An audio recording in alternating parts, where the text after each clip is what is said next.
Hi Cancer, welcome to October. This is Teresa from Tarot by T. And this month we have Mercury going direct on the 2nd in Virgo. Pluto goes direct in Capricorn on the 8th. October 9th we have a full moon in Aries at 16 degrees. October 11th Mercury moves into Libra. On October 23rd we have Venus moving into Scorpio and Saturn moving direct in Aquarius. And then on the 25th, we have a new moon solar eclipse in Scorpio, which is favorable to your sign. And then on October 30th, Mars goes retrograde. We'll talk about that later. We're back in eclipse season. But for now, let's see what the cards say for Cancer. What does Cancer need to know about love and relationships for the month of October 2022? What is coming up for Cancer? What does Cancer need to know?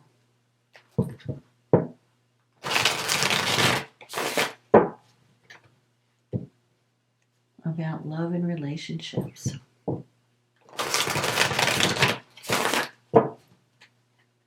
For October 2022.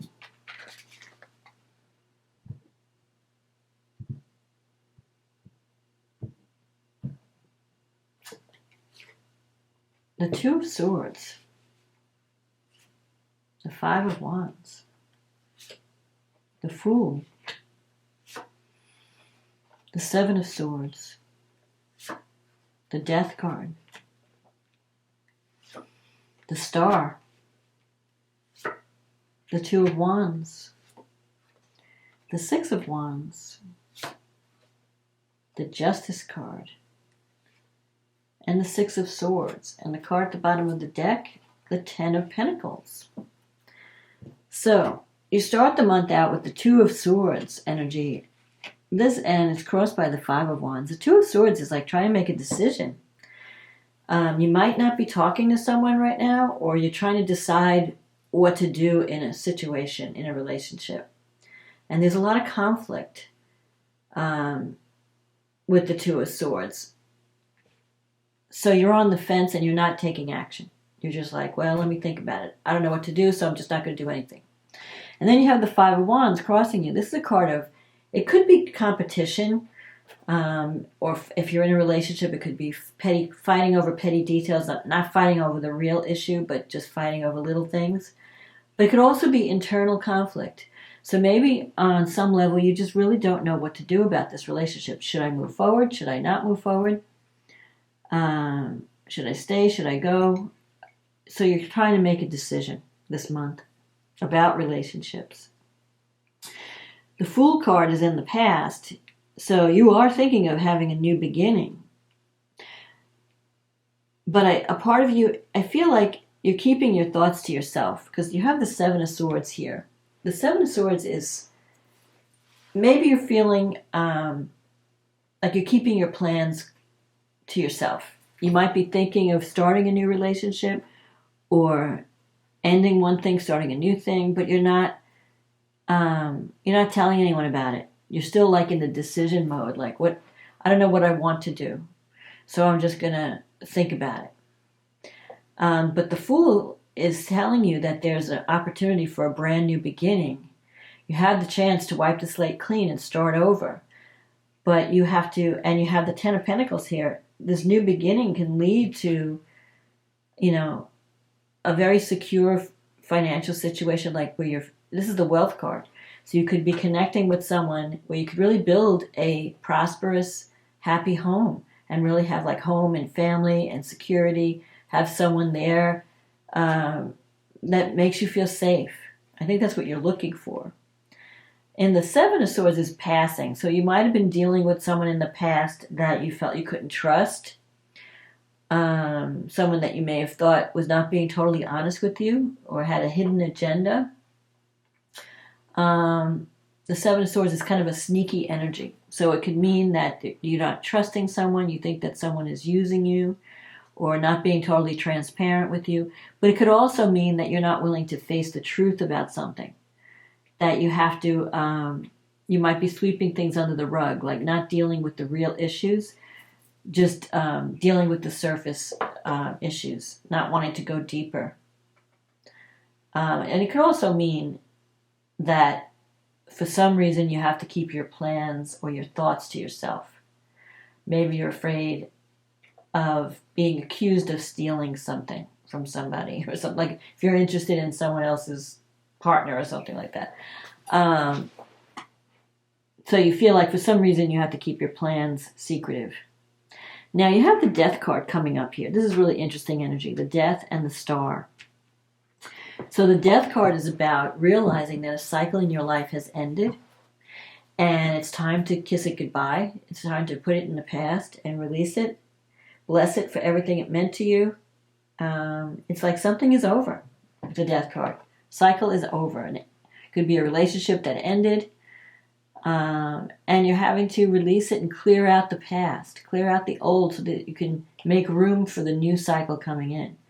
The Death is about transformation, going from one stage to another. It's not so much about physical death as it is in ending one way of life and then starting a brand new way of life. Moving into a new environment, moving into a new relationship, leaving the past behind you. The Star is in the future. So this is a card of hopes, wishes, and dreams. So if you're looking for a relationship, if you're looking for love, you can have that. But it may involve releasing something from the past, resolving the conflict, making a decision to take action, to move forward, to either end something that's not working and move into something new. To take that, make that decision instead of being on the fence and being in limbo. Make the decision, okay, I'm going to start a brand new cycle. I'm going to put an end to the past. Now, the brand new cycle could be ending past behavior, solving problems with the past relationship, and having a new start with someone that you're still involved. Like if you're in a relationship, you may just have a new start within that relationship. But if you've ended something, it could go either way. Either you're having a brand new start in a current relationship where you're saying, let's turn the page, let's start over and, have a new beginning without all the baggage of the past. But it could also mean putting an end to something that's not been healthy, that hasn't been in your best interest, and having this new chance for a new beginning. Because you have this Two of Wands here. This is also a card of the potential. There's a potential partnership on offer. And you have to decide, do I want to put energy into it? Do I want to, start something new with somebody? Now, in your environment, you have the Six of Wands. This is a victory card. You have a lot of sixes. So you have the Six of Wands and the Six of Swords. So the future is showing you sixes represent harmony. There is a chance for success and harmony in a new situation in the future. So whatever you're planning, whatever your thoughts are, if you take action, you can be successful. Six of Wands is success, possible travel. It could even be career success, a new business partnership. But it's going to involve making a decision, getting off the fence, taking action, getting out of your comfort zone, maybe even a little. In your wish fulfillment sector, you have the Justice card. The Justice is a card of if you're waiting for an answer, this means the answer will be yes. There will be a fair outcome. If you're going through some kind of difficult legal situation, there'll be a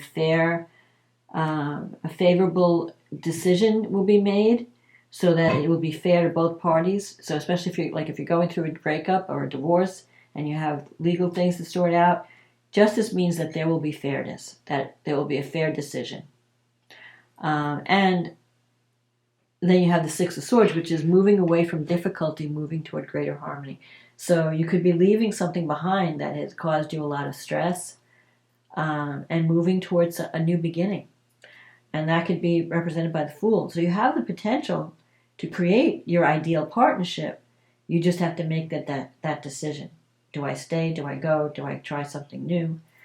Don't be afraid. So don't stick with something that's not working just because you're afraid to try something new. And don't be afraid to let go of the past, because the Justice card is also a card of karma. So there could be some, like you've put an end, you've finished a karmic cycle and now you're ready to be rewarded with something new, something that's going to be better for you in the future, more harmonious. It'll be more like a dream come true, and you can release any deception or conflict. Like if you were in a relationship where it was all conflict and fighting and possible deception, where someone was not totally honest with you and not playing fair, you can leave all that behind and you can move on to something that's going to be a lot better for you, that's going to bring greater harmony and success to your life and security. I love the Ten of Pentacles. This is like, it's more than just money. So if you're connecting with someone new, they will be financially secure. But it's also the feeling of safety. Like, this person has my back. I can count on them. They're going to be there for me. It's not like, when sometimes you're in a relationship and there's a lot of uncertainty. Like, I don't know if I can depend on this person. They may not be there for me when I really need them. This person will be there for you. You'll feel safe with this person. They're going to build a secure home. They want to build a home, possibly physically build a home, but create that home environment, where you feel safe and secure. So that's only on offer for you.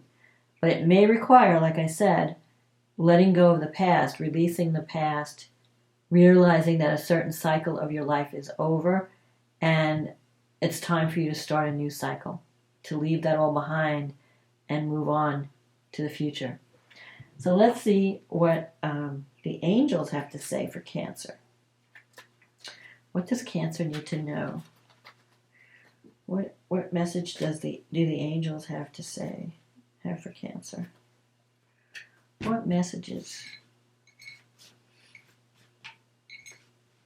Let me see. Prayer. It's the second time this card has come out. Okay, prayer. Dear God, help me always to remember that this present life is but a fleeting moment within eternity. Help me always to remember that this life is but a dream. Help me always to remember that you exist within everyone and everything. Help me always to remember that love is all there is and all else is an illusion. Thank you. So, focus on your dream with the star. Focus on what you want to create. And release whatever is no longer serving you.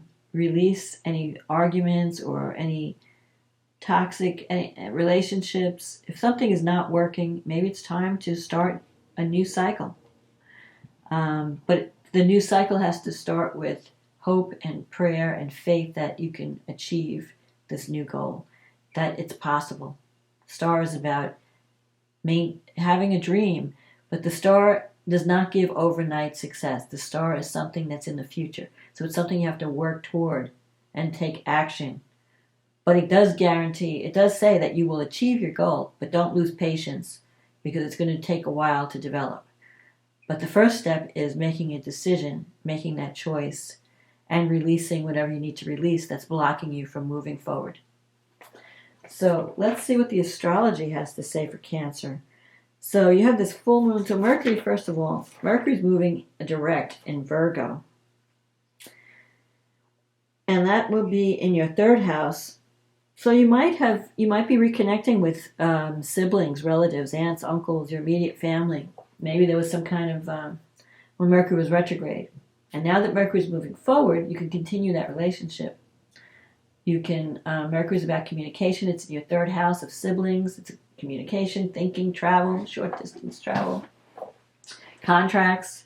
If you're ready to sign a contract, wait a few days till Mercury gets out of its shadow, maybe a week or so, and then it's okay. Your thinking becomes more clear. You can clear up any misunderstandings, any miscommunications. Now Mercury's going forward, so it's a good time now to take action. And Mercury, especially in Virgo, is very strong. So if you want to communicate to anyone, now's the time to reach out and communicate. Either reach out and to, like, the third house people are siblings, brothers, sisters, aunts, uncles, cousins. But the third house is also friends that are in your local environment. So if you've been kind of keeping to yourself, it's a good time to socialize again, to speak to friends.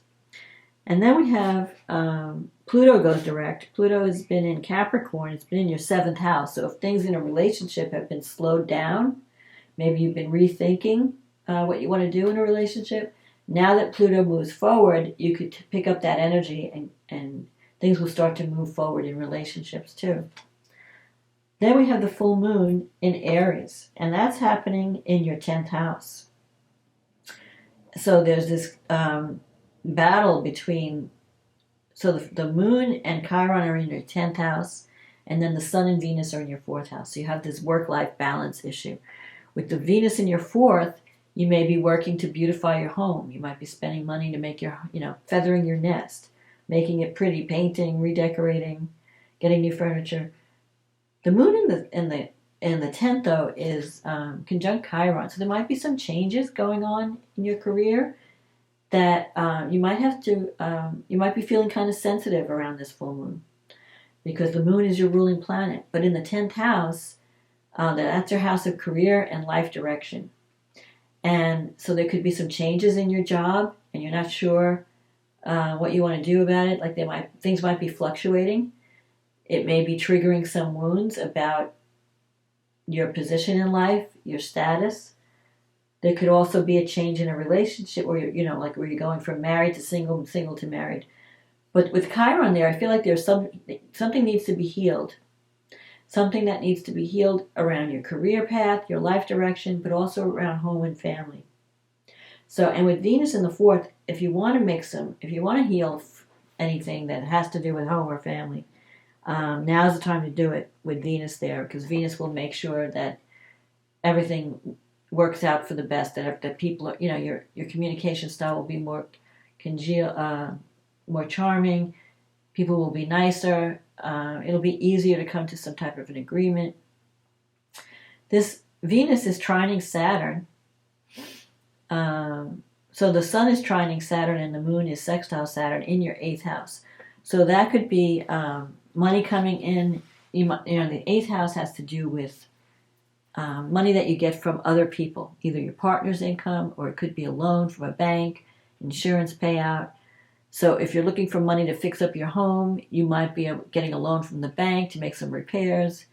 Venus trining Saturn is a favorable aspect.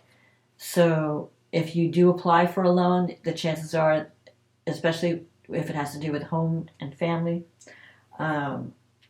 you should get a good answer or a positive outcome. You have Saturn squaring Uranus, and this is the last Saturn's been squaring Uranus on and off all year. And this is the last hit before Saturn and Uranus kind of separate. And Saturn will move past Uranus into Pisces next year so that we won't have this square aspect. And so all year we've had this need for freedom. Saturn and Uranus is like in your 11th house. That's the house of hopes, wishes, and it's the house of friendship. And it's been squaring Saturn in your 8th house of other people's money.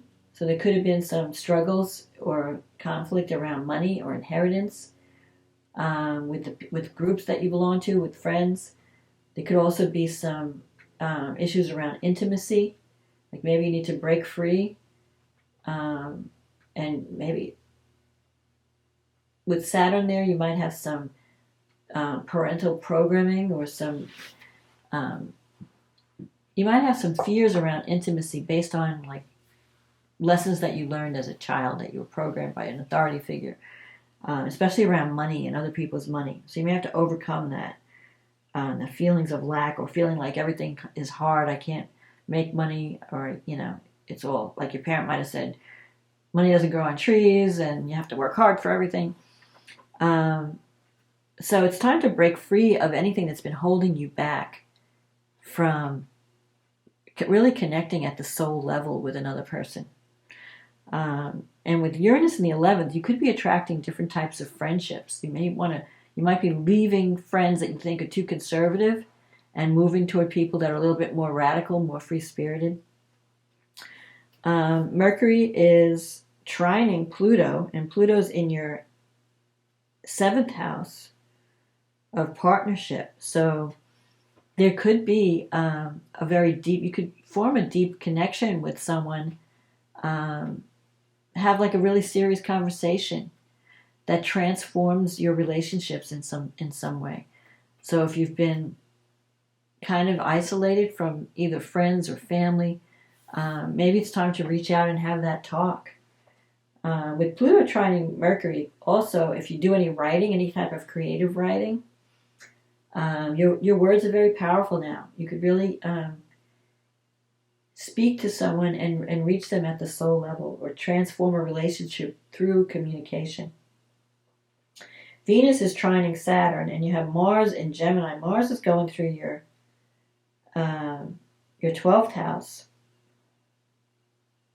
and Venus is in the 4th, and you have Saturn in the 8th. Venus trining Saturn, whatever you do to heal a relationship with your home and your family, the results are going to be in place for a long time. So you may have some psychological issues to work through that are preventing you from really having that home and family that you've always wanted. Maybe there are some psychological blocks that you have to deal with. And while Mars is in Gemini, Mars is going to be in Gemini for the next, up until March. And it's going to retrograde at the end of the month. So you may have to revisit some issues, some psychological issues. And with Mars in the 12th house, you may not have the energy. You may feel like, why am I so tired? Because Mars in the 12th, it's like suppressing your energy. And especially when it goes retrograde, you just don't have the energy. But there could also be some psychological things that are stopping you. Maybe fear of taking action. Fear of taking a risk. Because Mars is about courage and taking action to get what you want. And especially in Gemini, it's about communication. Communicating, speaking up about your needs. So you may have to work on that. If you're afraid to speak up, or if you're afraid to take action, it would be a good time to talk about those fears and overcome them. But with Venus trine Saturn, if you're forming any type of relationship, it could be something that lasts. You could be dealing with someone who's very mature, who's very together. Could be an authority figure, or someone where there's a maturity about them, or there could be an age difference between you. But whatever it is, you may even think of them as a father figure or mother figure. You can benefit through their wisdom and their knowledge. And you could form a partnership that's going to last, because Saturn represents longevity and stability. But it also represents, so it may not be like really exciting, but it will be something that's very stable and very, it will give you a sense of security.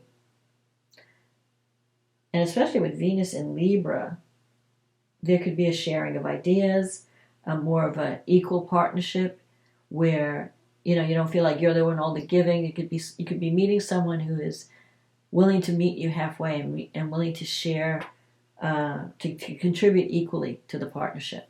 Like, so if you've been the one that's been doing all the work and, the other person hasn't been doing anything, this could be a little bit different. This is someone who's more mature, who's ready for partnership.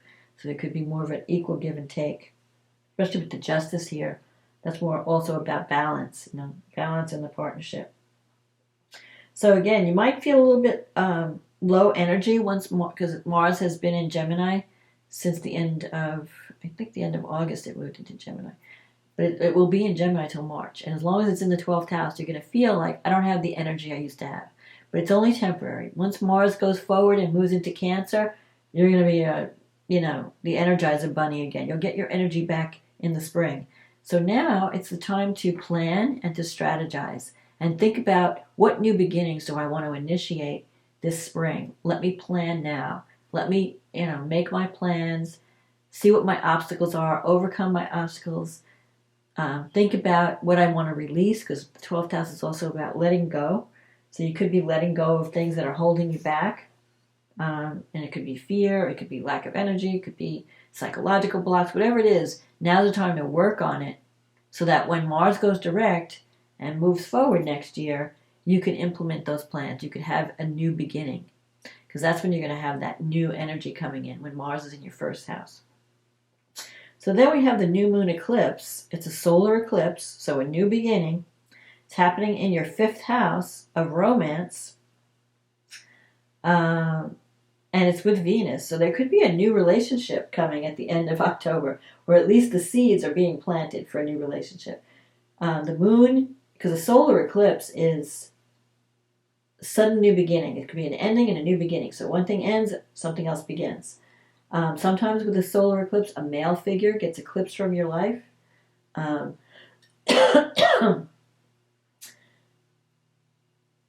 And this, there could be some power struggles around this new eclipse because you have Pluto in the 7th house. Pluto is transforming your relationships.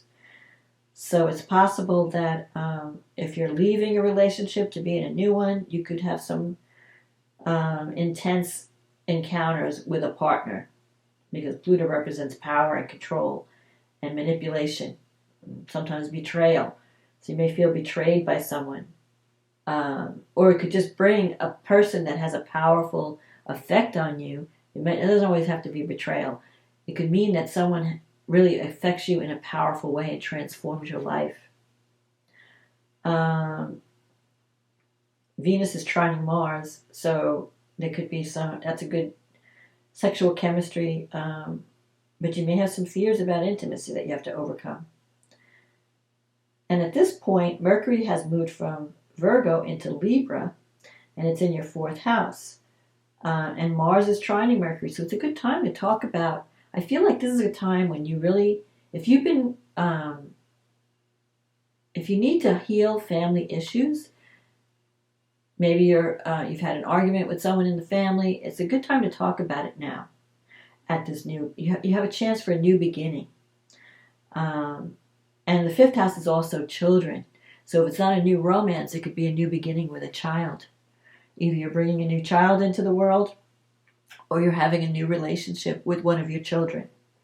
Because I'm seeing, like with the 4th house and the 5th house, there's a lot going on in the home. And there's a lot that needs to be said and needs to be communicated around home and family. You have Jupiter going through the 10th house. So Jupiter's bringing you luck in your career and your life direction. Saturn is in your 8th house. That's the house of other people's money.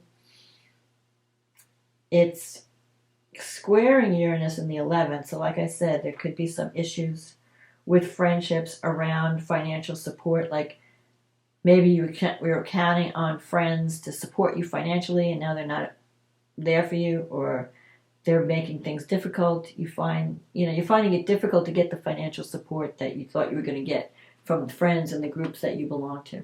So that could be a wake-up call where you have to be more reliant on yourself. You're not going to have financial support coming in as easily from others.